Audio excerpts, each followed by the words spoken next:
Saturday morning. And that means it's time to catch up on the local and statewide high school sports scene. Welcome to High School Sports Talk on ESPN Radio 94.1. Now, here are your hosts, Matt Hatfield and Coach Ed Young. Pleasant good morning to you on this first Saturday of October for 2018. Glad you are tuned in to High School Sports Talk presented by VirginiaPreps.com here on ESPN Radio 94.1. Getting your Saturday off on the right foot here, taking you up until noon today. I am Matt Hatfield, and sitting across from me is the coach, Ed Young. The mellow, I'm relaxed. Low-key, relaxed despite his Yankees comeback attempt last night falling short against the Boston Red Sox. The optimistic Coach Ed Young. Well, You're optimistic because Craig Kimbrell came in the eighth inning, so he could be unavailable tonight, right? Maybe you can even up at one apiece going back to the Bronx and Yankee Stadium where they are undefeated this last two postseasons. I would take that for sure. Although you still didn't feed your dog for the second week in a row. Shame on you, shame on you. We have Thomas Simmons on the other side of the glass. Yeah, it's didn't I teach you got to make sure you feed the dog before you leave on I should have Saturday never mornings. taught him how to text. That's the thing. It's my fault. I taught him how to chest bump and how to use a phone. Worst thing I've ever done. And of course, somebody asked me, "What'd you buy the dog a phone for?" I said, "It's a dog phone." Yeah, I've never heard of a dog having a phone. You're really out there, I see. Well, it's my kid. You take care of your kids. Okay, I mean, You don't buy your kids' phones. First of all, I hope I don't have any kids. Your players are your kids, aren't they? Not like your dog, I see. No, not like the dog is prioritized over the kids. They have to live with me. The dog lives with me. Them kids, nope. I ain't got to take. They don't live with you. All right. But no, the Yankees. They're not going to win the series against Boston. I'm. After one game, you're just basically waving remember the flag. now. Remember our picks. I think I have the Red Sox and Dodgers in World Series. You did. I want the Yankees? Of course. I had the Brewers over the Indians, and I'm going to stick by it, even though Kluber got knocked around yesterday. I'll stick with it. It's just one game. I got to have a little more faith than after one game. My goodness. I do predict, though, there's going to be another fight, Red Sox and Yankees in this series. Oh, well, that's really going out on a limb. I think so. That's going out on a limb. Well, we've got a lot to do this morning here on High School Sports Talk, presented by VirginiaPreps.com on ESPN Radio 94.1. 94.1, goodness there. And let's tell you what we've got on the show today before we fire up the scoreboard and go through the results from last night. As I see behind us on College Game Day, they're showing some Frank Beamer clips, as tonight is a big one with Virginia Tech hosting Notre Dame. They're going to honor the great Frank Beamer. But scheduled to have on a lot of guests this morning. We'll be talking with Larry Archie in the next segment, head football coach of the Norcom Greyhounds. We'll be chatting with Tabb coach Matt Lawson of the Tigers. They pulled a giant upset last night, knocking off the number 3 ranked team in the state in Class 2 in Pocosin. Oh, by the way, as Thomas knows, we took a little heat for not having Pocosin on that poll question of number 1 seeds. Not going to be number 1 seed now, it looks like. But the Islanders will try to bounce back next week against Smithfield. Going to hopefully hear from Tameka Paine. She's with Lakeland Cheerleading in the 11 o'clock hour. We got some playbacks with Scott Johnson of the Oscar Smith Football Tigers and Aaron Acevado. We'll try to squeeze that one in as well with Coach Scott Johnson if time permits us. And then Major League Baseball. It is the postseason. Brendan Lowe, a Nansemond River product with the Tampa Bay Rays, who hit 273 over his last 110 at-bats, helping the Rays and hit 6 homers. Got his first hit off Ed's Yankees, in fact, at the Major League level. He'll join us around 11:25 this morning. So a lot to do. And Ed, are you ready to fire up them scores and go through what happened last night? I got to see what I did. Let's do it. All right. What did you do? We came into the picks tied this week, Thomas. So we'll tell you, we disagreed on 2 games. We'll see what happened. I almost took a wild upset. In fact, my wild upset I was daring to take, I was talked out of it by a graduate of a school. And I'm kind of glad he talked me out of it because I was looking good till 5 minutes to go, and then the team that I actually picked ended up getting a touchdown to win it. So we'll tell you about that in here in a second. But, Ed, you got a lot of districts to go through, and the phone lines are open at 757-687-9494. Peninsula, Bay Rivers, Southeastern, Beach, Eastern, Tri-Rivers District, private schools. Where shall we start? Let's change it up a little. Private school. All right, you give the privates a little love as we begin here. Northampton a winner 37-7 over Atlantic Shores. The Seahawks falling in that one. Remember, they had a doozy of a game last week with Nansemond Suffolk Academy. It was close. And then at the very end, NSA under Mike Beal, whose team is unbeaten on the year, they pulled away from the Seahawks. So a loss there for the Seahawks back-to-back there. They'll try to regroup as they fall to Northampton 37-7, a Class 1 school. Portsmouth Christian a winner over Chincoteague 36-14. They scored 16 points in the third quarter. Had a good victory there as Theo Wheeler and Clarence West each run for a couple of touchdowns to lead the Patriots to their first win of the year. They led that game 16-14 at the half, and they keep the Ponies of Chincoteague out of the end zone in the second half. 36-14 Portsmouth Christian over Chincoteague. I picked both of them. No, you didn't. We didn't pick those games. What are you talking about? Okay, because you didn't send them in your report doesn't mean I didn't pick them.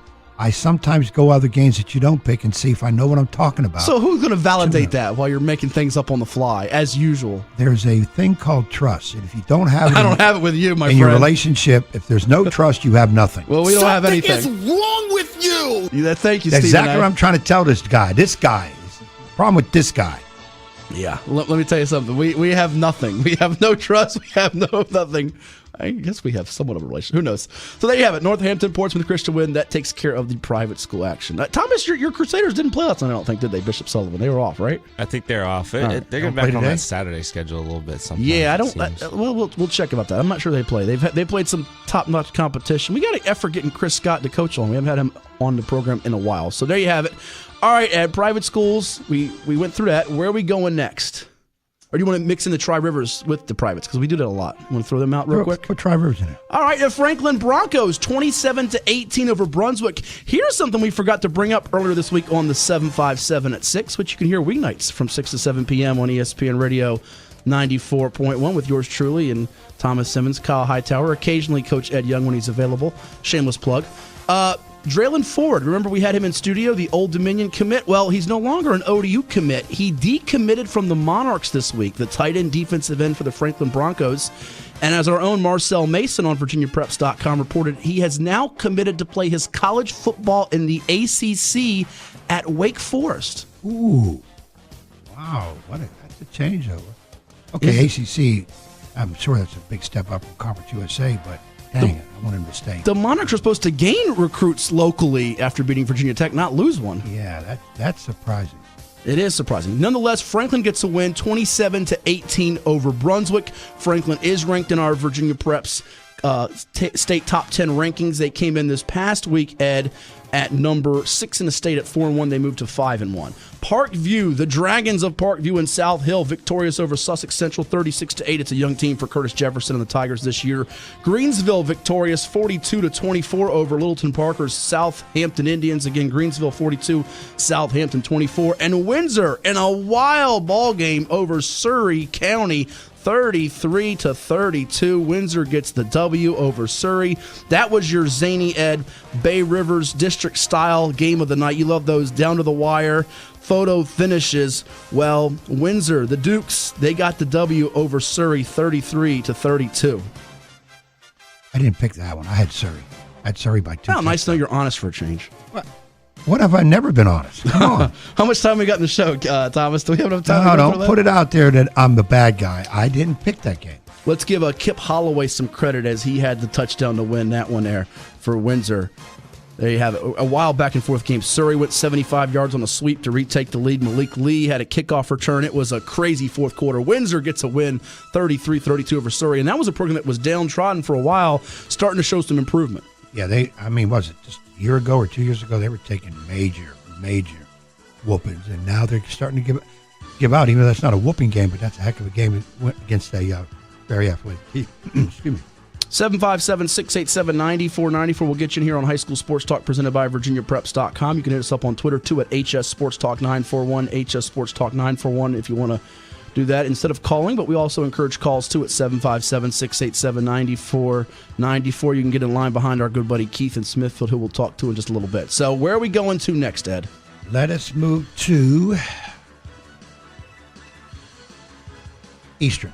The Eastern District from last night in Hampton Roads. Well, we disagreed on one game, Thomas. It was Norcom and Norview. I took Norview. In fact, you guys asked me last night on the 757 at 6, who's the team under 500 that could really shock some people? I was like, Norview, I'll tell you what, 33 points a game. They got the leading rusher and Katron Allen, a freshman, and I don't know what happened last night. Well, I do know this. DeMonte Dunlap is what happened for Norcom. The sophomore had a huge night. I think Ed's got the numbers in front of him. 46-7, Norcom beating Norview. We mentioned a couple weeks ago getting Antoine Powell-Ryland, the defensive end, back from injury. He's picked up offers from UVA and Virginia Tech. And now, all of a sudden, Norcom, after the 0-3 start with losses to Lafayette, Hopewell, Booker T, they've won 4 in a row as they pound the Pilots 46-7. That's the score that sticks out from the Eastern District last night. Other results, Maury, its second straight shutout, 35-0 over Churchland. So if you're keeping score of Maury against Portsmouth schools, they've outscored Portsmouth schools this year by a total of 120-0. They have Norcom coming to them on Thursday, October the 18th at Powhatan Field. I'm not sure they'll have quite the same numbers on the board against the Greyhounds, who are starting to turn it around. Lake Taylor all over Granby, 47-7. Hank Sawyer's offense continues to produce 44.5 points per game on the year. And Booker T. Washington, they dropped to 4-3 as they fall to a very, very good broad run team, 40-3. It was 33-0 at the half. Spartans over the Bookers there. Well, I got all those right. Okay. And any other thoughts besides you got all those right? No, I mean, there's no surprise. You got Dunlap's numbers in front of you? I'm supposed to. Somebody took them because I don't have them. You took them. All right. We'll get them for people out there in just a second, since I thought you were prepared. I am prepared, but if I don't have them from you, then I'm not prepared. Oh, okay. Thomas, I cannot work under these 239 conditions. yards for DeMonte Dunlap and 2 touchdowns on 20 carries. There you go. That's a pretty good night. 239 and 2 touchdowns on 20 carries. Where does he rank on the Eastern District running back food chain? You got Malik Newton at Lake Taylor. You got Rodney Hammond at Booker T. You got C.J. Beasley at Maury. You got Katron Allen at Norview. Oh, by the way, none of these guys are seniors. They're all coming back next year unless they transfer to their schools. Allen did not have a great night. He was leading the area in rushing, but Norcom's defense held him to 28 yards on just 12 carries. And you get behind, you're not going to run the ball as much, so that's why he only had 12 carries. So there you go. Didn't pick up their first down until 2:07 left in the opening half, according to the recap by Brian Black in the Virginian Pilot. So there you have it. Norcom, we'll talk with Larry Archie in a little bit here of the Greyhounds as they get ready to take on Lake Taylor next week in Portsmouth. A 6:30 kick out there on Friday. Be there or be square. Or be rectangular like that is. You can't say be there or be square. That saying went out. I brought it back today. 1991, I think it was. Well, we brought it back in 2018 on October the 6th. The kids, as the Just kids did. say, it doesn't jive. Can't take it back. Well, where are we jiving to next? Juking and jiving. Where are we going to next? Well, beach. We'll juke and jive over to the Beach District. Bayside, a winner 19-16 over First Colonial. This was the game, Ed, that I thought about calling for the upset of First Colonial. You say, why? Because you took Bayside 32-8 and a runaway. But First Colonial came in with some close losses. They lost to Salem by 6, Kellam by 3, Lansdowne by 13 in a game where the Eagles scored late to put it away. Tallwood last week drove down the field at the end by 5 to beat them. And once again, the Patriots just hard luck this year, as Bayside, without its starting center, looks like he's going to be out for the year with a broken leg. They go down the field in the fourth quarter. Tajay Pollard, 48 yards to Malik Johnson for the go-ahead touchdown. A potential game-tying field goal to send it to overtime by FC is no good, and Bayside survives the upset bid, 19-16. Fourth win in a row for John White's Marlins after starting 0-2. What else happened in the Beach? We'll get to the game of the night in just a moment, but Ocean Lakes shutting out Green Run 42-0. No problem there as that defense continues to dominate, and I mean dominate. That is the fourth shutout of the year for Joe Jones, D coordinator Chris Ramey, and the Dolphins on the campaign. Tank Land had a punt return for a score in that one. Bad news for the Dolphins, though, on the injury front. Jake Lowe, their stud running back, out for the year.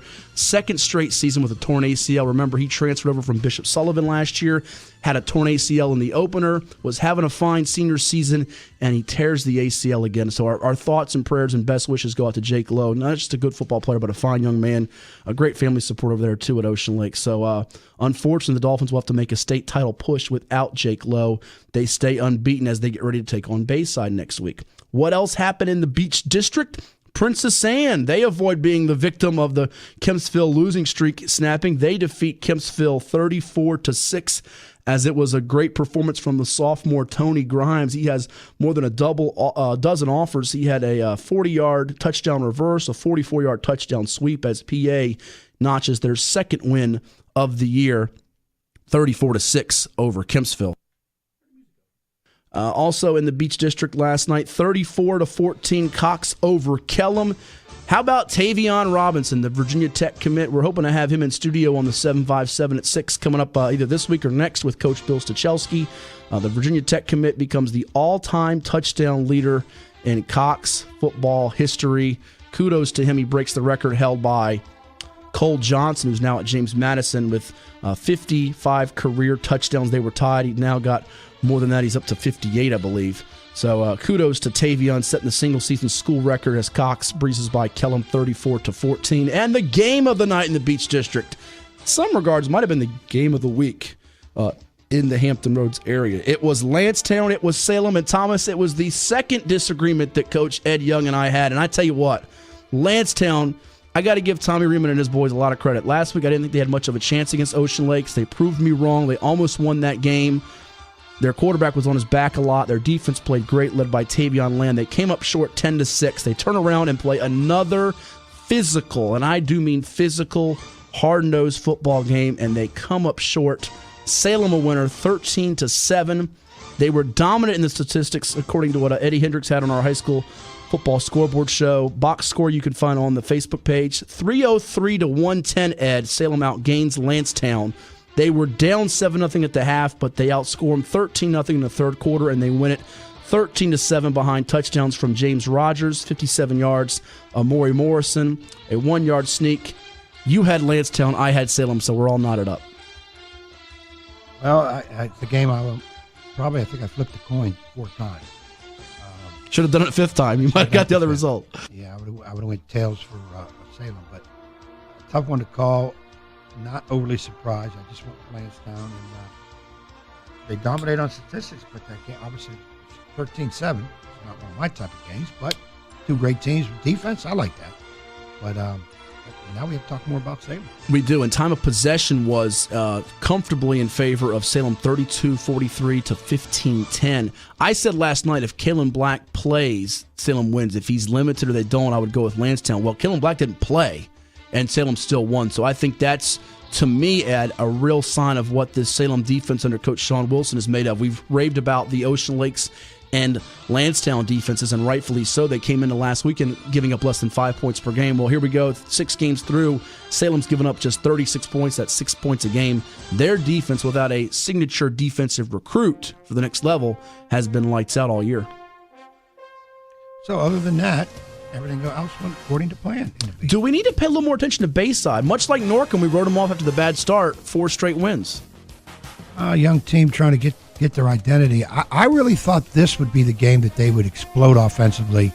That's why I put the score down that I did, but obviously they won a close one, which sometimes in coaching world, that's what you want. How to take care of business in a close game instead of just a blowout where things get willy-nilly, but in a close game, you really got to know what you're doing. So I'm anxious to see who Bayside plays next week. Well, they got Ocean Lakes and Salem their next 2 games, so nice 4-game winning streak, but that could be ending soon. Yeah, they needed this one because they got the heavy hitters coming up. But Bayside, again, like we said about Norby, one of those teams that all of a sudden they come up on your schedule and you think, okay, we got this, and then it's not. They squeaked by. They've had a couple of close wins now, as they've actually notched at 2 wins by 3 points each the last 2 weeks. All right, here we go. We got the beach done. We got to hurry up these last couple districts. We got Bay Rivers to do. Peninsula. We got Peninsula and Southeastern. Peninsula District, it was Phoebus 42-6 over Bethel. Just dominant again on defense for Jeremy Blunt's Phantoms, as they have been shutting people down all year long on the season, Ed. They're just giving up 10 points per game. Phoebus a winner 42-6 over Bethel before next week's showdown with the Hampton Crabbers next Saturday. Hampton has gotten back-to-back wins, winning that suspended game over Denby 49-0 and then 16-0 over Menchville. So Mike Smith returns. All is back to normal. They go from 1-3 to 3-3 with consecutive shutouts, albeit against Denby and Menchville. And the Woodside Wolverines, no problem at all for them as they take care of business 47-0 over Denby. Victorious there, Danny Dodson's crew. Easy going as they win it. and they regroup from the loss that they suffered last week to Phoebus.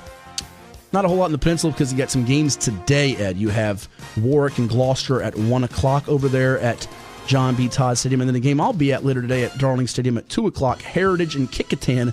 Both of those teams 3-2. And I'll say it right now, I think the winner that moves to 4-2 will put themselves in the playoffs for sure.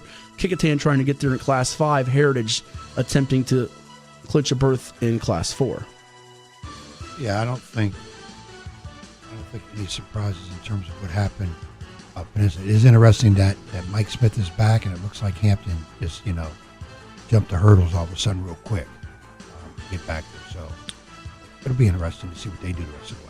Bay River 16-14, Tabb over Poquoson in the upset of the night. We'll chat more about the Tigers with Coach Matt Lawson. It was Lafayette all over York, 59-14, so the curse is back. We had Doug Pereira on last week, or maybe it's just the fact that Lafayette is really, really, really, really good, as their Bay River's district winning streak, I believe, is now at 54 straight games. They keep rolling there, 49 points per game for Lafayette on the year. And New Kent a winner, 32-2 over Grafton. Their defense was spectacular. Again, they had 5 interceptions a week ago against Jamestown, and they keep the Clippers out of the end zone. New Kent, the jinx is over with you and them. I think I picked them 2 straight weeks, and they won both weeks. So they have.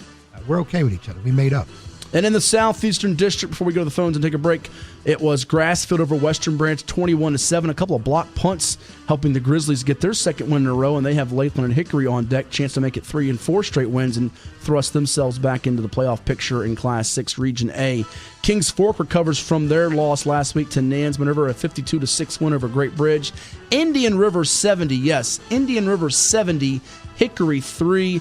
Close game of the night, Deep Creek surviving a 2-point conversion attempt by Lakeland at the end. The Hornets get the stop, the stuff, the win.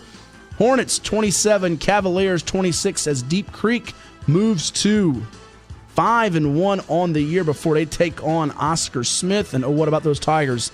Great defense yet again. They limit Nansemond River to 15 total yards, and they beat the Warriors 35-8. Well, I thought that game would be a lot closer. I did pick Smith. I think it was 28-24. I really thought it'd be that way. But once Smith exhibits their power, let's put it that way, it's hard to come back. I'm not sure anybody's scoring 24 points on that defense. And if it does happen, it might not be till the state semis or state finals if they were to see a Manchester or Westfield. And I'm not convinced one of those teams is going to score that many points on that defense. I'll tell you what, I saw a little bit game from a distance, but I heard the game like I was up close. Oscar Smith popped you. Yeah. Horace Sawyer in particular, the linebacker number 10, he is a ferocious hitter. So that'll do it for the scores. More later on here. Before we go to break, we talk to our buddy Keith in Smithfield. What's happening, Keith? How you doing, Matt? How you doing, Eddie Young? How you doing this morning? Another good day. The Lord has blessed us. Yeah, Matt Hatfield got our score last night. He put we had a Thursday night game too Thursday night. Oh yes, we forgot that. Let's put that out there, Keith. Thank you for catching that. I didn't have the Thursday list with me. Smithfield 30, War Hill 27, as Fletcher Whalen, the Brown commit who we had on a couple weeks ago, the kicker for War Hill, missed a 50-yard field goal at the end, but a great effort by your Packers, Keith, going on the road and getting the W. Yes, sir. It was a big win. Man, I was kind of nervous at the end, at the wire. Man, I hope he don't make this field goal. I saw he came up short, and I was happy with it, guys, man. I saw online Coach Newhall got the Gatorade bath after the win. I'm guessing that was your idea, right? No, it wasn't my idea. I think one of the players went back, got the cooler, and it was a surprise as a win. I was saying, guys, big win for us. We got to turn around this week, get ready for Poquoson. Every game mean a lot to us, man. We got to fight battle this week, get ready to prepare for Poquoson. And you got Poquoson there coming off their first loss, so they're going to be fit to be tied. Yes, sir. We know we got to do. We got to come in, work, get better.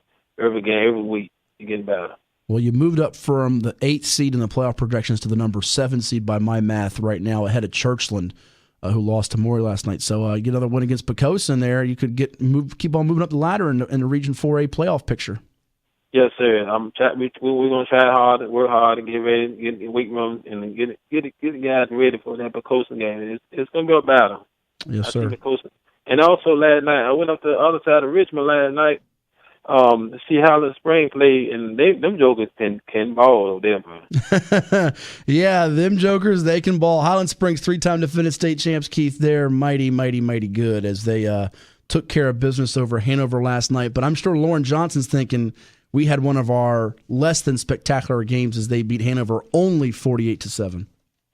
Yes, sir. And right now in the river, I would like to see in the river and Hollis Spring in the playoffs, seeing them match up against each other. I think can in the river hang with them. Wishful thinking, yes. I'd like to think they can because Glenwood Fairview's team's got a lot of talent, and I wouldn't put it past them. But boy, be careful what you wish for because this Highland Springs team is really good. Let's worry. If I'm in the river, let's worry about Kings Fork and Oscar Smith on deck before I worry about Highland Springs. Okay? Yes, sir. And also last night, Hopewell Blue Devils, and they won last night 49-0 last night. Over Colonial Heights, they did. Looking good, defending state champs in Class 3. They could be on a collision course with Phoebus. Yes, and also Louisa County and Denwood, they both won on that side of the water last night. Yep, Louisa came from behind to beat Powhatan 24-14, and Dinwiddie winner over Matoka 42-13. Keith, we'd love to have you more, but we got to roll, all right? Yes, sir. I'm going to have University now. I'm going on the road. All right, enjoy that game, Keith. Have fun. Yes, sir. All right, when we come back, we'll chat with Larry Archie, head football coach of the Norcom Greyhounds, right here on High School Sports Talk on ESPN Radio 94.1. This is High School Sports Talk, presented by VirginiaPreps.com on ESPN Radio 94.1. Welcome, everybody, back to High School Sports Talk, brought to you by VirginiaPreps.com here on Saturday morning. I'm the coach, Ed Young, along with my partner, Matt Hatfield. Matt had a chance last night at the football game between Oscar Smith and Nansemond to talk to a young man that did a lot of damage against the Warriors of Nansemond River. That was Aaron Acevado. Let's see what Aaron has to say with Matt. All right, I'm here with Oscar Smith Sr., Aaron Acevado. The Tigers won it tonight 35-8 here at Arrowhead Stadium in Suffolk. Aaron, come in against a team that's known for its defensive front, but you guys took care of business defensively first, then run the ball in the second half and finish up with 14 carries for 94 yards, 2 touchdowns. I know you wanted 100, but grade the performance from you tonight for you guys. Man, I feel like we did good O-line and D-line wise. We came in with a great execution. Game plan, we executed it very well. For you this year, going 3 phases. We know you from a couple years back in that state game against 24 as a special teams hitter guy. You've been playing defensive back for this team, running the football. How taxing is it for you to play 3 phases and contribute? It's easy. You just got to stay in shape, run at practice, and then it comes natural after that. Mm-hmm. You're one of the smallest but toughest guys in the region. How big are you height and weight? I'd say like 5'5", 150. But you get the most out of your abilities. How much has that motivated you throughout your high school career and playing football? People saying you can't do it at your size. I mean, it amps me up. I like people talking down about me because when I come out here and play, I just got to put on the show for it. Sure. What are the things you guys got to clean up? Because I know this wasn't the crisp offensive performance you guys probably could have had. Just clean up a few things. I feel like we got to clean up all around. That's all as a team. We're going to get it right. For you guys to hold them to 15 yards, what's that say about this defense? Is it as good as any defense around? Yes, I feel like we have one of the best defense in the state. I feel like we proved that tonight, and we keep working for it for our defense to get better every week. I think you guys get only 2 scores in the month of September. As you go into October, some of these bigger games, tonight with Nansemond, Deep Creek, we know about Indian River. What's kind of the mindset and mentality of this team? Take it week by week. Now we're on Deep Creek, and that's all we're worried about. We ain't worried about nobody else but Deep Creek. We're going to watch film and then game plan for them. And lastly, what's kind of the mood and difference of this team? You guys have been knocking on that state championship for 3 straight years. I know you guys are hungry for it this year. What's the leadership like and the things that you say to these guys in the locker room and in the huddle to get you guys fired up? I just try to tell them we lost 3 straight years. We want to get back and win it. So we got to stay focused, have the right mindset, and do everything right. When you come to watch the Tigers play, keeping out number 22, this guy, Aaron Acevado, he's doing it offense, defense, special teams. Congrats on the win. We'll see you soon. Thank you. Great job, man. Appreciate it. So that was Aaron Acevado of the Oscar Smith Tigers with us after the win last night, Ed, 35-8 over Nansemond River, as we wait for Larry Archie, head football coach of the Norcom Greyhounds, hopefully here on the program. 5'5", 150, but he gets the most out of that frame. 95 yards, a couple touchdowns, and he made hold on a second. All right, try it again. Now, go ahead. Yeah, 5'5", 150, as you mentioned. 95 yards, 2 touchdowns, and he got 5 tackles on defense. Plus, he plays special team. 5'5", 150. So kids out there, doesn't matter about size. I guess as they say, it's the size of your heart is how much you really want to play. You can't measure the heart, no doubt about it, as the Tigers get that win last night. And everybody's anticipating that Indian River game with them. But see, the key is they can't look past Deep Creek, and the Braves can't look past Kings Fork coming up, as Kings Fork was able to get back on track, getting that win over great bridge last night coming off the loss to Nansemond River. And that's a team that, yeah, they give the 22 points to the Warriors, but defensively, they're really strong up the middle with those two D tackles and J. Reed Hardy and Trayshawn Mitchell on the year. They're just giving up 10.3 points per game. So the Kings Fork Indian River game could be a slugfest, and you don't want to sleep on Deep Creek's defense. Certainly, they've given up the last two games at 62 points. They've had a few injuries, some bumps and bruises here and there, but before that, they were giving up just 9.3 points per game. So Oscar Smith and Indian River, we wouldn't expect the explosion offensively next week against those two defenses, although we would expect both of them to move on and win, right?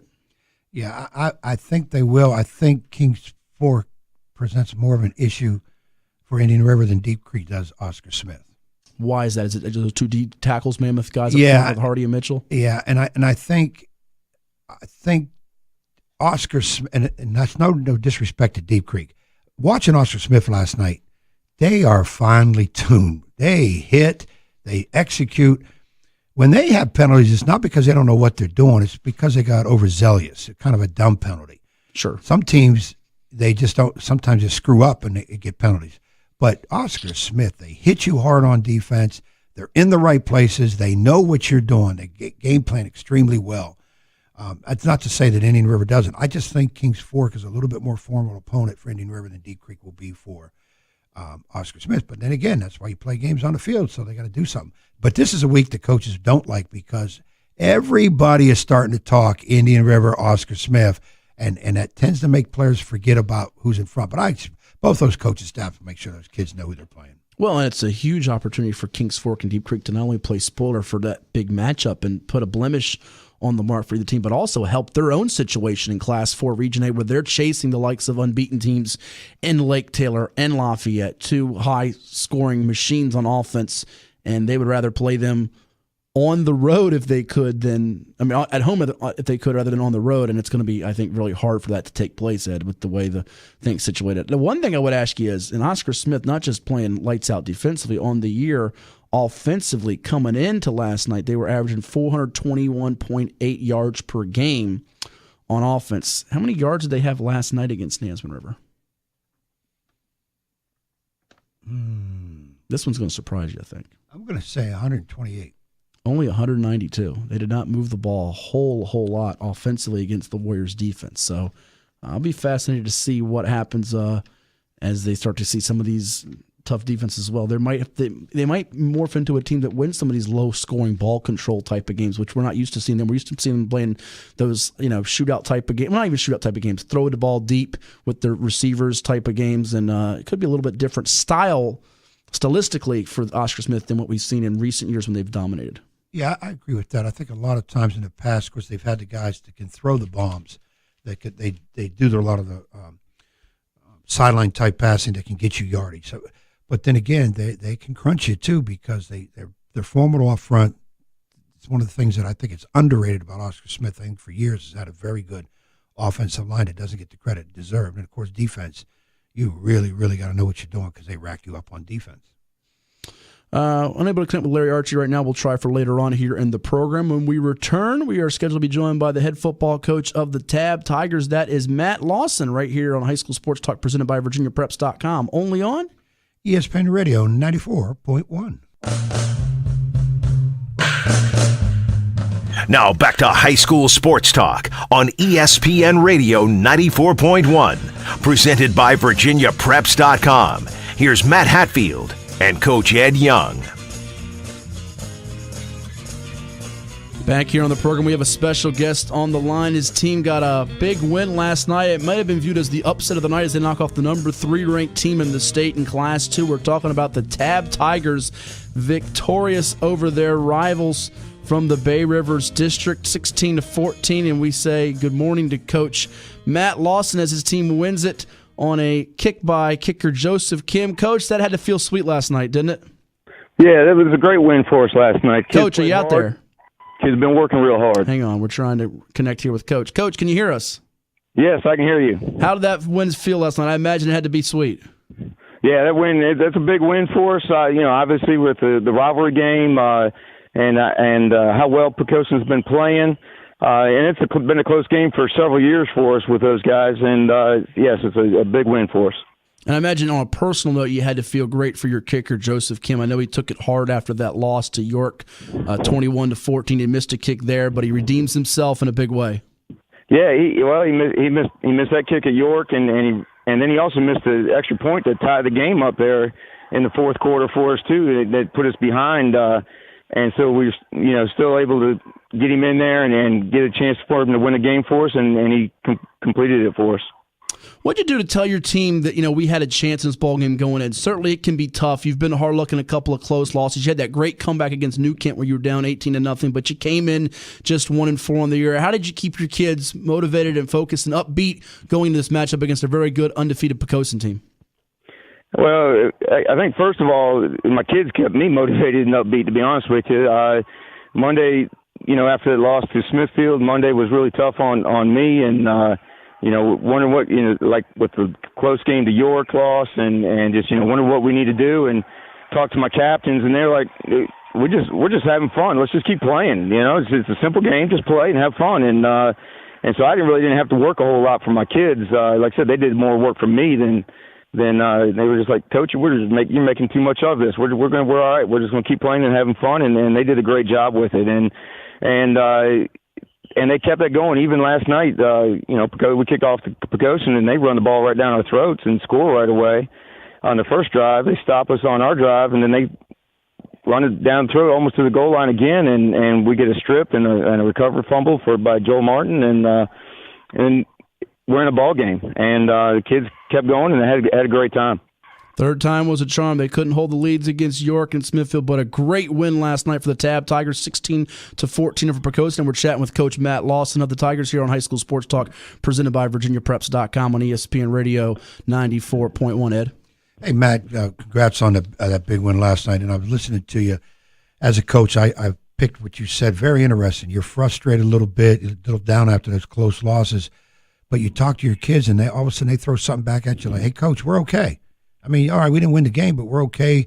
We're having fun with it. And you know that you guys could be easily 4-2 instead of what you are 2-4.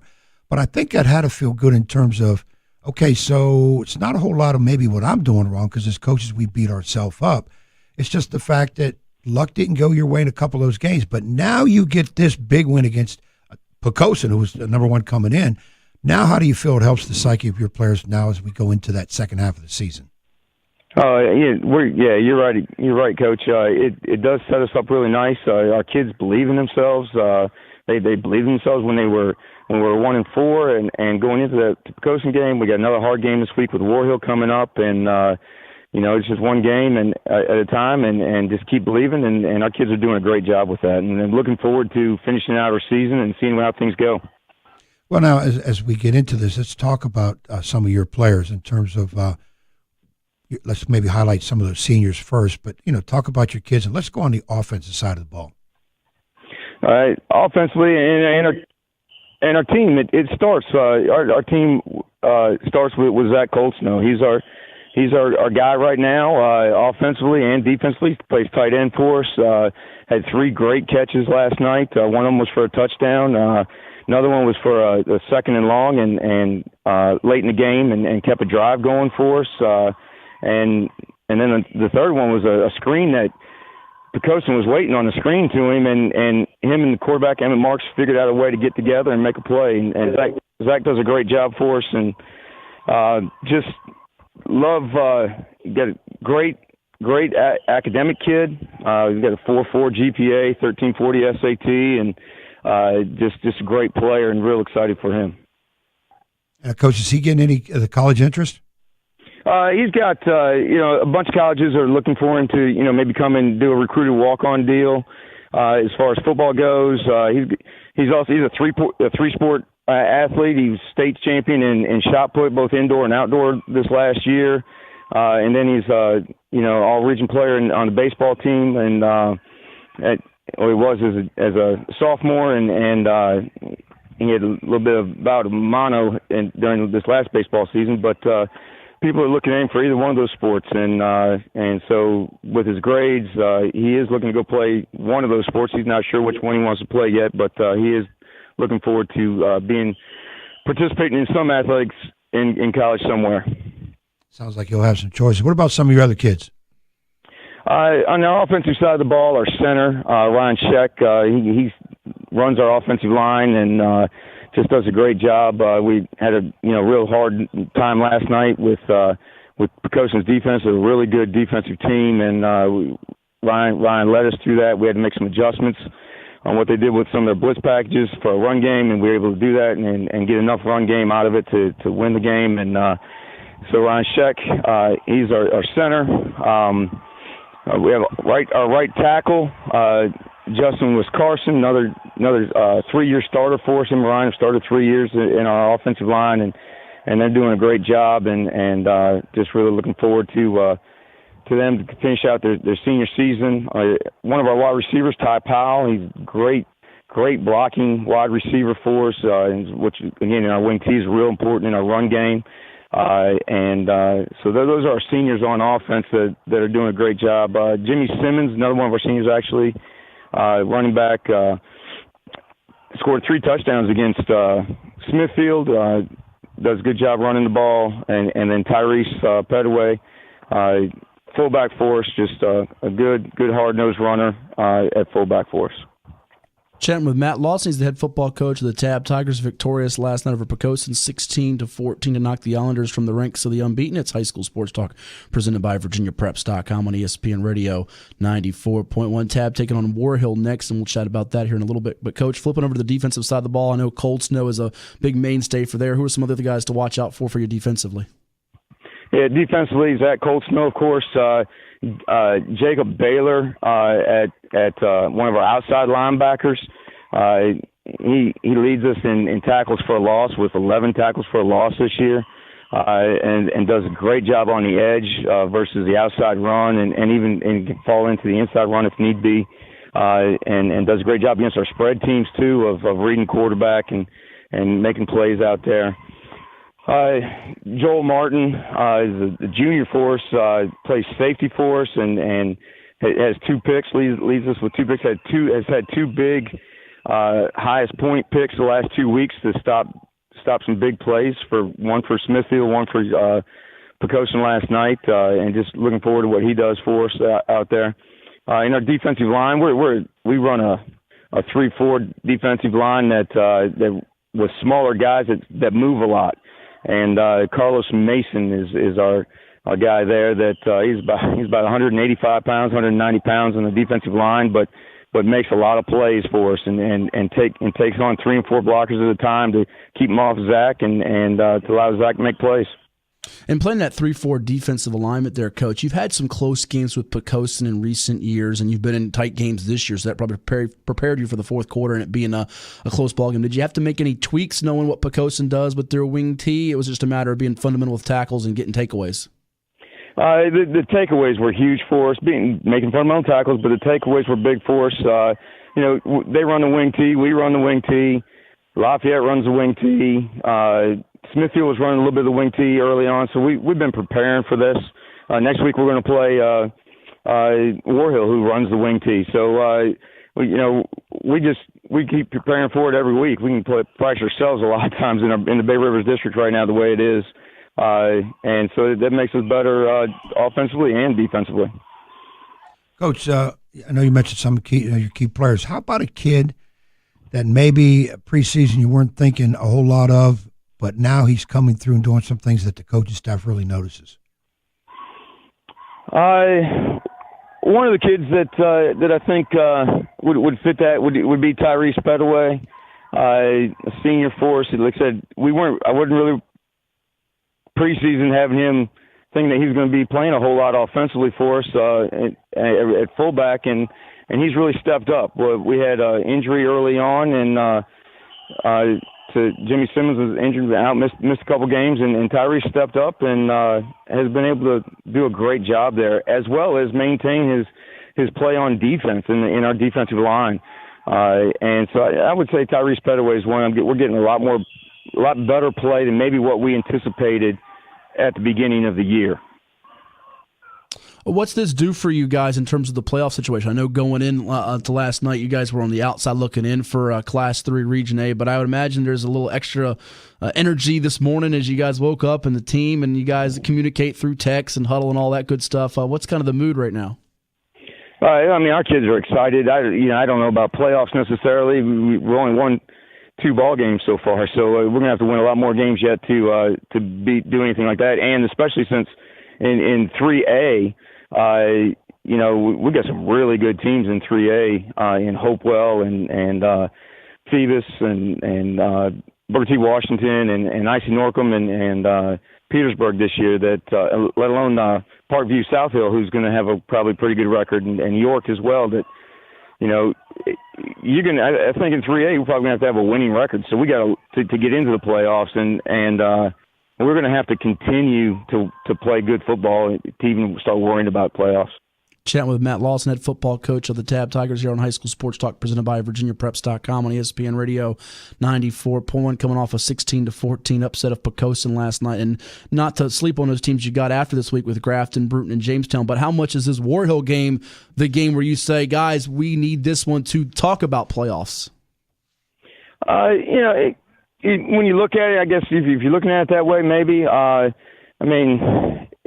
We're 1 week at a time. We got to concentrate on War Hill right now. They're gonna be a real tough game for us, and it's going to be hard for us to think about anything else. We got to continue to work and work for War Hill and prepare for War Hill. They've lost a couple heartbreaking games here and as well, and so they're going to be hungry and looking for and worrying about their own playoff chances and things like that. So I'm sure they're just preparing for us as well. Hey, Coach, and trying to get you out of here on something on my part. Bay Rivers football always intrigues me because I always think about the shootout games, the crazy games, 38-37 or win the last second. Your assessment of how the Bay Rivers this year, it seems like everybody talks about Lafayette, though they can be tested. But last night they put a pounding on York, who was a pretty good team too. Your overall assessment of how the Bay Rivers shapes up, top to bottom, pretty much yearly, and especially against these other 3As that you just talked about. Yeah, I mean, obviously Lafayette, they haven't lost a Bay Rivers district game in 5+ years, and until somebody comes close to beating them, and nobody really has here in that time either. So obviously they're above everybody else. We can't until somebody gets close to them and beats them. We really, they're going to be the best. Then everybody underneath that, for the most part, we play hard-nosed football games, and kids play hard. The kids like playing. It's fun. They're fun games to play in. They're fun games to watch. Fun games to coach in. I think that sets a lot of us up to get ready for playoffs. And you can see in last year the success that the Bay Rivers district has in the playoffs, and it's because of our competition that we have in our district. No doubt about it, as the likes of Lafayette and Poquoson and Smithfield all advance, as well as York in Region 3A. Yep. Coach, thank you so much for the time this morning. Congrats again on the win last night, and best of luck this coming week against War Hill and beyond. All right. Thank you. I appreciate it, guys. You got Good luck, Matt. That is Matt Lawson, head football coach of the Tabb Tigers, with us this morning here on High School Sports Talk, presented by VirginiaPreps.com.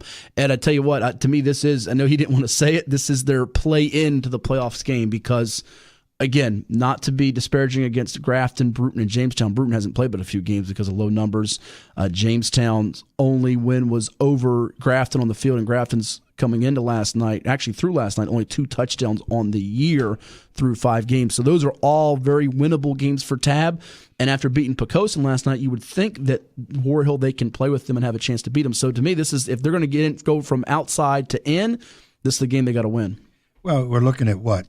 Everybody's played 6 games, so you're past the halfway point. You are. It's almost imperative, unless you're undefeated or 1 loss, you're going to have to win the rest of your games. Crazy thing is, going into last night, they had the second lowest power rating in Region 3A. The lowest was Southampton, so they had to climb past New Kent, who won, Lakeland, who almost won, Norcom was the 8th seed, who did win, Colonial Heights is the 7th, Parkview was the 6th going to last night. So he's right. They have work to do with only 2 wins. It's hard to be talking about playoffs. Then again, though, they can turn this 2 wins into 5 or 6 pretty quickly. It's very conceivable. It's a big win against the best team. Well, second best team. Second best team in the Bay Rivers. Yeah, it's the best. Right. But my thing is, and I've been in this situation, you just got to take the proverbial, we got to get this next game, forget playoffs, because 1 game at a time. Yeah, we're not there. So he can say that. Now, there are teams, I'm going to say it, a Phoebus, a Lafayette, Oscar Smith. They know they're going into playoffs and they're not going deep. Coaches won't say that, but we all sandbag it. They're going to. A team like Tabb, we can't say that. We really got to scratch and claw for every win. Not that those other power teams don't do that, because, boy, you better be ready against them because they know what they're doing. But you have to keep – and then you hope as you get there that some other things happen. Some of the teams right above you lose. Football is that point system, so hopefully you're beating people that have good records so you get more and more points. And remember last year they started out 0-7, and then they finished with the longest winning streak to end the season, 3 straight wins, beating Grafton, Bruton, and Jamestown. That was our trivia question nobody got all summer. Who had the longest winning streak in the year? It was Tabb. They started out 0-7, won their last 3 games over Grafton, Bruton, and Jamestown. They lost to War Hill 42-0 last year. Ed, when we return, who will we chat with?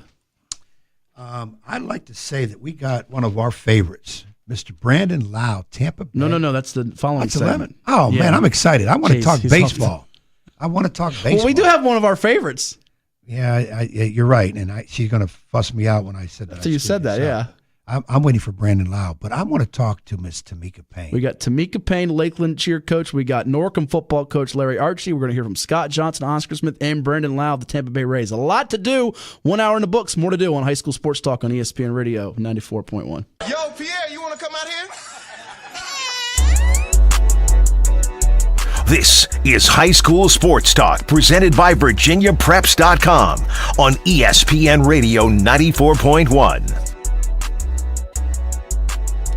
Back here on the program with the coach Ed Young. I am Matthew Hatfield, and we have a special guest on the line. He's a 757 product out of Nansemond River High School in Suffolk, also the University of Maryland. Got the call up from AAA Durham and did well in 43 games with the Tampa Bay Rays. In fact, hit 273 over his last 110 at-bats. We say good morning to Brandon Lowe. Brandon, how you doing out there? Doing good. How about you guys? Not too bad. Appreciate you coming on the program. And I have to start with my co-host, Coach Young, being the diehard Yankees fan that he is in panic mode because they're down 1-0, already waving the flag that the season's over.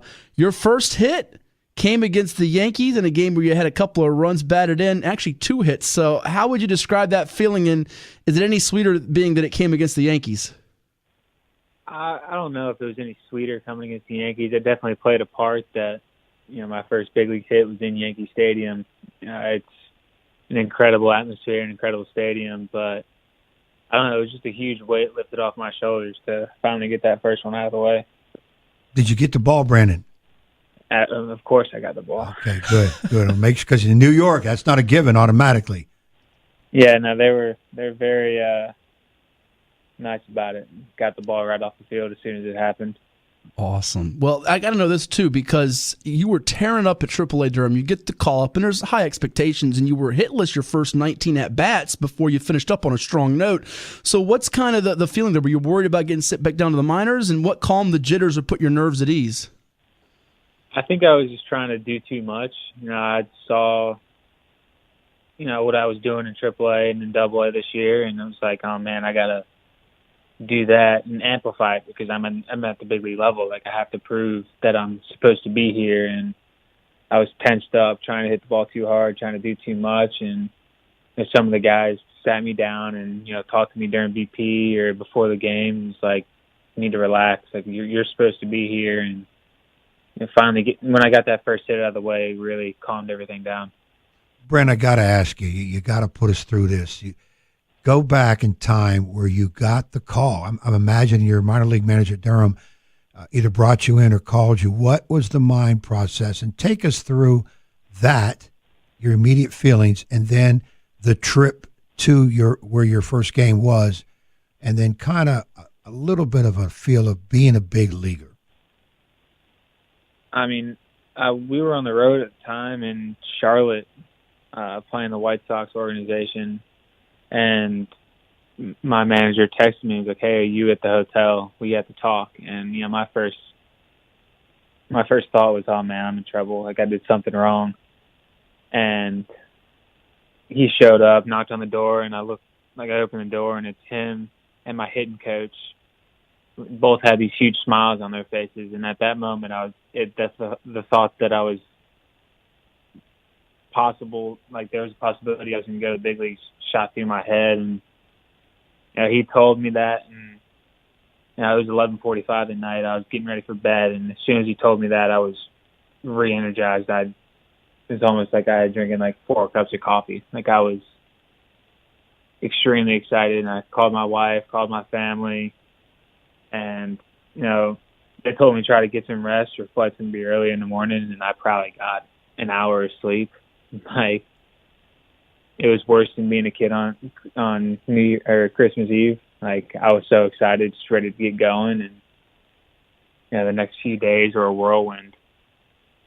We're chatting with Brandon Lowe of the Tampa Bay Rays, Major League level. He got the call up this year from AAA Durham, turned 24 back in June, but the Nansemond River product out of Suffolk and the University of Maryland is going to be a big part of the Rays' future here on High School Sports Talk, presented by VirginiaPreps.com on ESPN Radio 94.1. Had 6 homers to close up the year with Tampa Bay, Ed. He did that. And it's funny, Brandon, because when we had you on earlier, you were driving in your car to spring training with your ball club. I would imagine when you got the call up, obviously you weren't driving in no car, that they flew you. And I would imagine that you had some stuff waiting, but I also understand that you had to kind of borrow some things from people because it came quick. Tell us about that.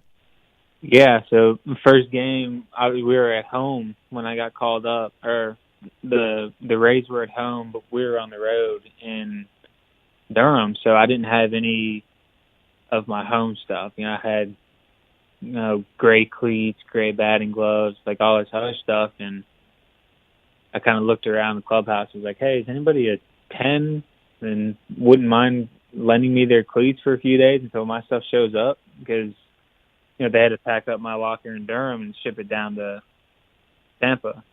So I didn't have a lot of my stuff for a few days. And thankfully, Joey Wendell, the great guy, came up to me right away. I was like, hey, man, here's some cleats to use. If you want to give them back after you're done, or when your stuff comes in, it's all fine by me. Do what you need to do. Wow, that's a heck of a story. Yeah, you're in the big leagues, but you got to look around for gear to use. Now, I would imagine, and we're hoping, I'm keeping my fingers crossed for you, as we all are around here, that pretty soon, I think somebody like Under Armour, maybe somebody going to come in here and take care of you big time. Hopefully, that would be very nice. Well, hey, just tell them, because they're going to compete for you, because you're there to stay. There's no question you're going to do well, and nobody doubts that. But tell those people, hey, you got to take care of my high school. Outfit the athletic teams at my high school. I'm just saying. I'm just throwing that in there. Maybe if I get a couple more years under my belt, I can request something like that. Yeah, we can do that. When you get to all-star status, that'd be good. Hey, I want to know, too, Brandon, tell the listeners you played second base but also some left field this year. What was the position for you? Yeah, so they came up to me in spring training, and, it was probably the day we traded. We traded for another second baseman from the Yankees, Nick Solak, and at the time it looked like we were going to go to the same spot. Again, we did. We both started out in Montgomery Double-A this year, and they came up to both of us and said, hey, we want both of your bats in the lineup every day, but both of you can't play second. So we have to find another spot for you guys to play. We want to try you guys out in left field. And, thankfully I had good coaches in spring training, a great coach in Double-A and another good one in Triple-A to really prepare me and get me comfortable in left field, that I was able to play some up in the big league level too. Now, I think, Brandon, that's probably an advantage for you by obviously multiple positions makes you more serviceable for a team. And now that you've been there, are you getting that feeling that, hey, you want me to play short, you want me to play third, I'm ready to go, and would you be obviously willing to do if they want to move you around? Yeah, exactly. I mean, when you're a kid and younger, you obviously you don't think about wanting to play other positions, but as you get older and you kind of see what's needed to be done to play every day in the big leagues, as long as I'm in the lineup, I'm going to be happy and I'm going to do my best. So, if that's in left or second base or right field or wherever it is, I want to be in the lineup every day. So, well, and again, I get excited about this because the feeling has to be tremendous. You're a kid, Suffolk, Virginia, and you've really worked your way up and you've done well in the minors. But you're let's get back to this big league atmosphere. What's it like to be in a big league clubhouse in general? I know you can't divulge all the stories because you do some stuff, but what's it like in the clubhouse of a big league team? It's pretty unbelievable. It's kind of exactly what you would envision a big league locker room to be.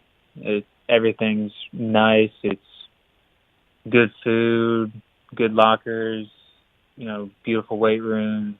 The field's unbelievable. So, I mean, it's the top level for a reason, and it's incredible. One of your teammates, Blake Snell, considered a strong candidate for AL Cy Young. What did you think of him, watching him up close and personal, and you think he gets that award?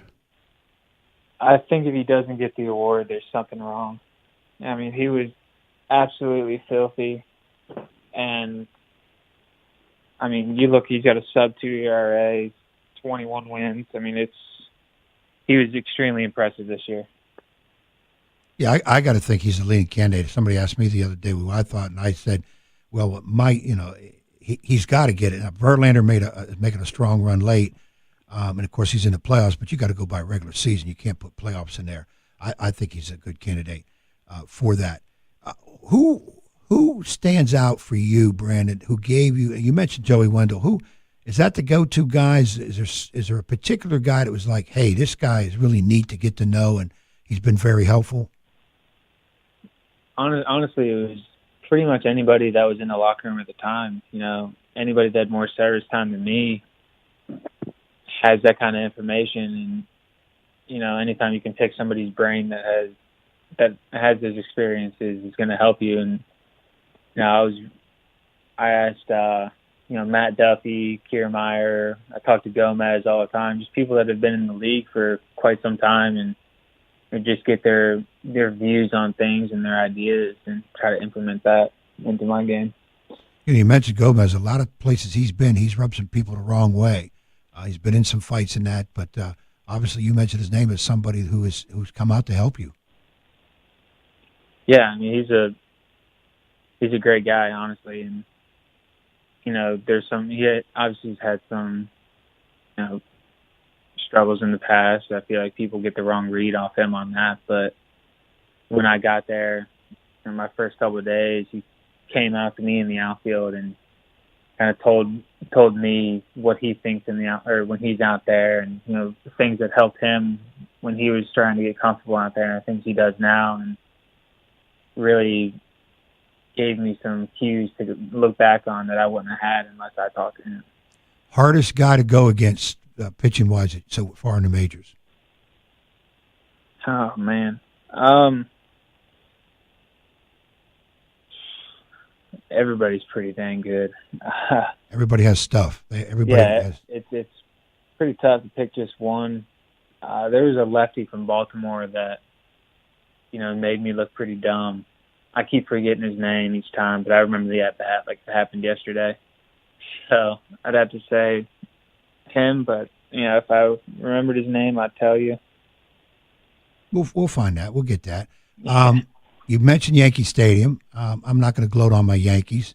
This is about you. What favorite place that you went to play other than maybe Tampa Bay?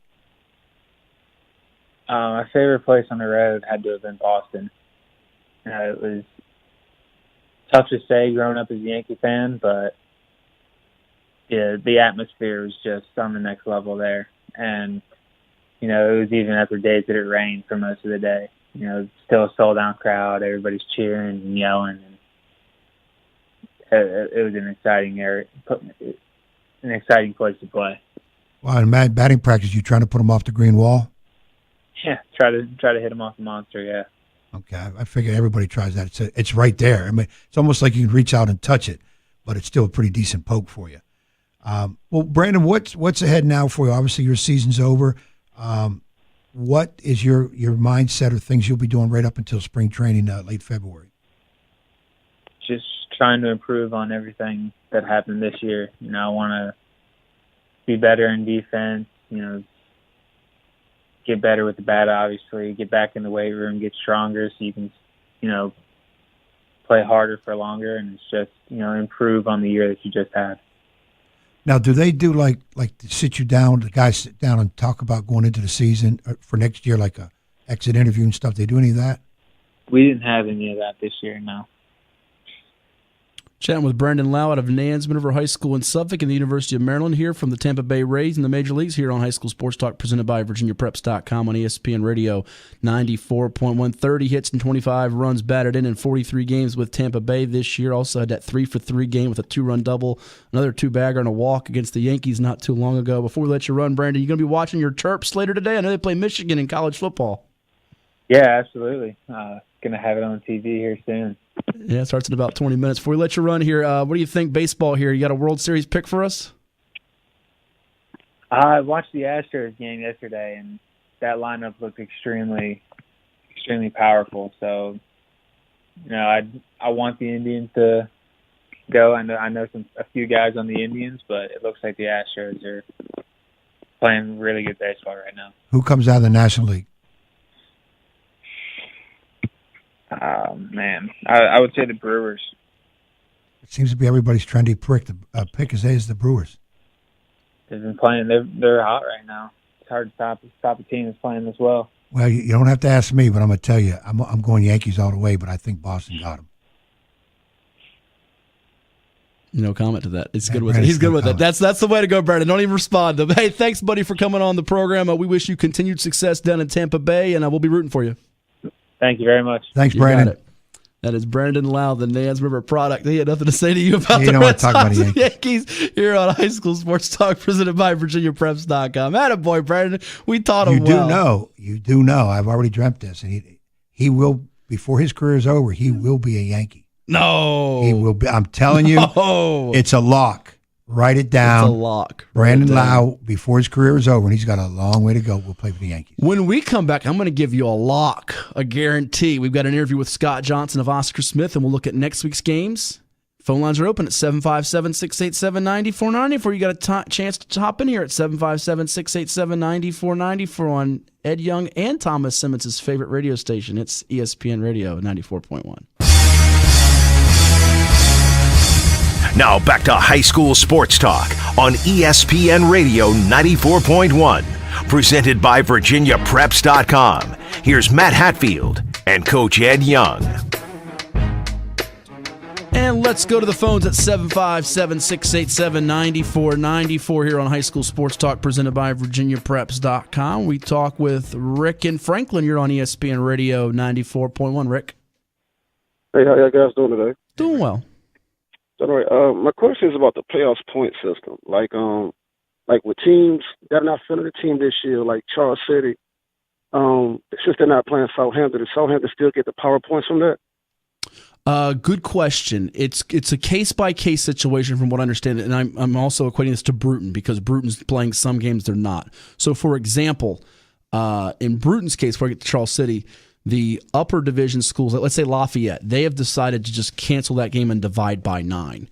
There are some teams like Jamestown who will take it as a forfeit win. So they have the option, and they have up until the Tuesday before the playoffs to either take it as a forfeit win or as a canceled game and divide by 9. You say, what's the difference? Well, it actually might benefit you more to divide by 9 depending on the points with the power ratings, because you don't get bonus points for Charles City. They don't get, points. So basically you get, as you know, you get 26 points for a win over 6, 24 for 5, and you subtract 2 each level down. So for 1, it would be 16.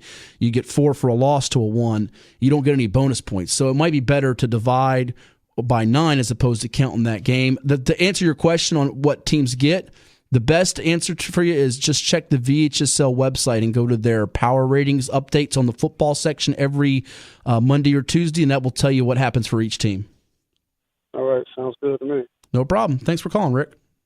Sure. Yep, just go up to VHSL.org. In fact, we'll start putting it up this coming week, a link to that on VirginiaPreps.com if you can't find it on the VHSL site, because I know it's a little confusing and hard to locate certain things, as Ed can attest to. We'll start putting a link up when it comes out every week on VirginiaPreps.com, and we'll tweet it out too. So it's easy for you to find instead of having to navigate it through hundreds and hundreds of pages over there. Well, we're going to talk to Mr. Scott Johnson, head coach Oscar Smith, last night. They had their big win over Nansemond River. Matt Hatfield was there, got a chance to speak to him, and let's hear what he had to say. Okay, here with Oscar Smith head football coach Scott Johnson. His team a winner 35-8 over Nansemond. Coach, I know some things you're not pleased about, but you got to be excited about how your defense played to hold this team to 15 total yards the entire night. Defensively, we played outstanding. It was a great game plan. Joe and the staff did a great job. This is a really good defense. So people can say what they want, and you can talk, and you can say anything you want. The bottom line is you got to line up against this defense and you got to play. And he did a great job tonight. They came here and they didn't do anything that Joe hadn't prepared them for. They didn't surprise us. And you're gonna have to do some preparation when you play against us defensively. Well, and the thing I think, is getting to that point of having a championship-level defense around midseason. The thing I charted tonight, I think they had 22 plays or 24 plays from scrimmage, 12 tackles for loss, and I believe it was 8 different Tigers had a tackle for loss. So it's a collective group. It's not just one guy making the stops. It's not just one. 11 to 11. Everybody on the defense is hungry. They run to the football. They know that's their expectation. If you don't play on the defense, you better run and you better tackle and you better be physical. And there's 6 or 7 other guys that would like to get on the field and play more. But you better earn that money through Thursday. Let's highlight 3 of those guys in particular. We talked before about Aaron Acevado, who's doing it in 3 phases: offense, defense, special teams. He runs the ball. But 2 guys, Zeke Mays, Isaiah Mays playing center for you, and D-line. And then Rodney Jones. This kid's come out of nowhere. He's made a lot of plays. Played really well. He stepped in as we've gotten a couple injuries, a couple banged up players. Rodney's done a great job. Isaiah is a really good defensive lineman. He just happens to be a great offensive center as well. And you cringe a little bit when he plays, only because he means so much to us on the offensive line, but he's just too good not to play. Yeah, and then Acevado finishes 5 yards short of 100. He's Aaron is as good a player. If you're looking for a football player and you want to mold one, make him 6 inches taller, but that's who you want. Yeah. Because he will do absolutely anything you ask him to do. He would play offensive guard if that's what you need him to do. He is an outstanding individual. And, somewhere after the season, the college is going to be stealing him because he's a really good athlete. He's just an outstanding footballer. I can't say enough good things about him. That's true for you. Thank you for your time. As dominant as your defense was offensively, you showed some flashes but didn't have a lot of big explosive plays. Is that part of their defense or part of you guys? I think there's a combination of both. Okay. Their defense is solid. We put ourselves in positions a couple times, not to finish. Mm-hmm. And probably one of the things that we need to get better at is we just need to finish, and we didn't do that tonight. We got into their territory, made a couple of mistakes, and now all of a sudden you're back at 50. They got a good punt at the end, and the screen, probably not a great play on my part. But it is what it is. And the 10 penalties, 106 yards, just a little bit over-aggressive on some plays, you think? Or? Probably. Okay. Probably. And, but this type of game, kids have been, this is one of the games they circle.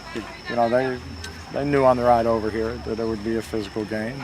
And I think they just kind of wanted to rise to the test. And I think they did. I think the score says that. Yeah, it does for sure. 35-8. Before I let you run here, this with this schedule here, October gets tougher here tonight with Nansemond, Deep Creek. Everybody's circling that in every game October 20. Yeah, I didn't even know. But do you have to say much to these guys, or have they been through these wars, know what to expect? They know when October comes, you play in October, to play in November. September you go through and you do, but we're going to get on a bus and we're going to go to Deep Creek, as long as that's who you say we play. Over the weekend, we're going to get film, and we're going to study, and we're going to put the best game plan together, offensively, defensively, on special teams, and then Friday we'll get on the bus, go to Deep Creek and play. But again, October, really, you're in October to make the playoff run in November. Tigers march forward unbeaten. Thanks so much. We'll see you soon. You got it. Thanks, man. So that was Oscar Smith head football coach Scott Johnson with us after the 35-8 win over Nansemond River last night. Ed, here on ESPN Radio 94.1. Tigers look very impressive defensively as we look at next week's games. By the way, we got to give a quick college football pick today. Virginia Tech, Notre Dame tonight. And you, my friend, are taking the Irish to win that one 26-18. And I'm calling it my stone cold lock, Thomas. I'm going out on a limb, and it's probably going to fall by third quarter. I'm taking the Hokies 24-21 over your Irish. You can book it. Well, I'm calm, cool, collect. You didn't get that at all, did you? You can book it. Yeah, I know. Went over his head, Thomas. I know what you're saying, but I'm going with my Irish. I think I said. I just told you 26-18. If you were listening. No. Oh, now you're changing it again? Did I say 26-18? That's what you just said 5 minutes ago to me. Okay, I'll stay with that. He's unbelievable. This is what I deal with, Thomas, on a daily basis. He will say, no, you wrote down the pick wrong. No, you need to know what he says or writes. And I've got it on email in black and white, and he still disputes it. I'm more concerned with people who say my Irish not knowing who Ian Book is. Yeah, exactly. Good point. There's quite a few of them out there. 3-10 on the road against ranked teams, and they've lost 4 straight on Brian Kelly, by the way. Well, I'm going to say this in a calm way. Ian Book could probably, I hope he scores a couple touchdowns for them. But the Irish will beat the Hokies in Virginia Tech. Hokie fans, and we got millions of them around here, don't get upset because I hope Tech wins the rest of their games, but they're not winning today. Ooh, and if they do, what are you going to do? You going to eat crow on the air? Give you a big bowl of crow and you'll eat it? No, I'll eat turkey. I'll eat chicken. Might even have a well-done steak, but I'm not eating crow. You should have to pay up for your bold declarations back. And Coach, you think Notre Dame's going undefeated then? If they win this one, you think they'll find a way to screw up a game somewhere. There's no doubt about that. Southern Cal, end of the year, right? You got to watch out for Navy, too. Everyone sleeps on Navy. Yeah, they always struggle with Navy. No, I don't think they'll be undefeated. I really don't. And today could probably, of their games left, this one and the rest, their biggest chance for a loss would be today. That's why they're going to lose. I would think today. Tech is the best team left on their schedule. That Bud Foster defense is going to give you nightmares. Before we sign off on this Saturday, give me if you can go to one game bet, I'm going to give you a list here. Let's go beach. You got Bayside at Ocean Lakes. It's probably the best beach game. Green Run at Kempsville. Cox at FC. Although FC's been pesky lately. Haven't gotten that first win. You got Lancetown at Kellum. Oh, by the way, Ocean Lakes, Coach Joe Jones texting in, a loyal listener to the show.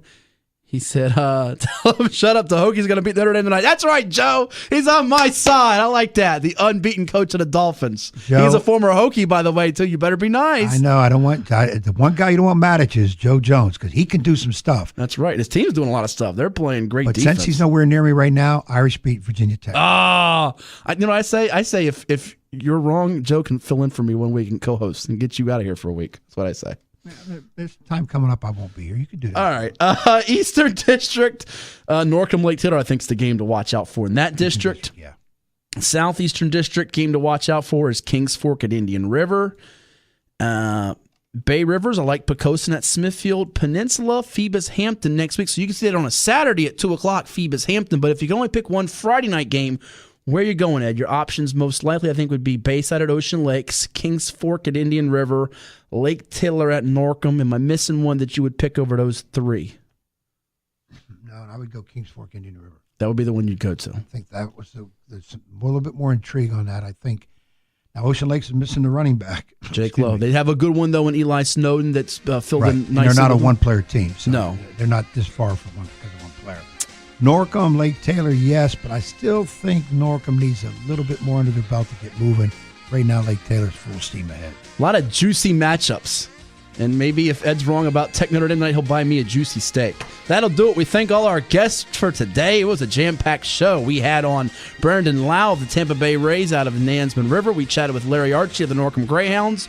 Big win last night. Tabb's Matt Lawson got an upset of Pocosin. We also had on, who can forget, Tameka Paine, Lakeland cheerleading coach. You heard from Aaron Acevado of Oscar Smith and Coach Scott Johnson. And we heard from the Lakeland cheerleaders, too. First time ever. That's right. We thank Thomas Simmons, our producer-engineer. I'm Matt Hatfield. I'm the coach, Ed Young. He's going to be disappointed tonight, folks, when Notre Dame loses to Virginia Tech, and we'll do it again next Saturday, the 13th of October, on High School Sports Talk, presented by VirginiaPreps.com, exclusively on ESPN Radio 94.1.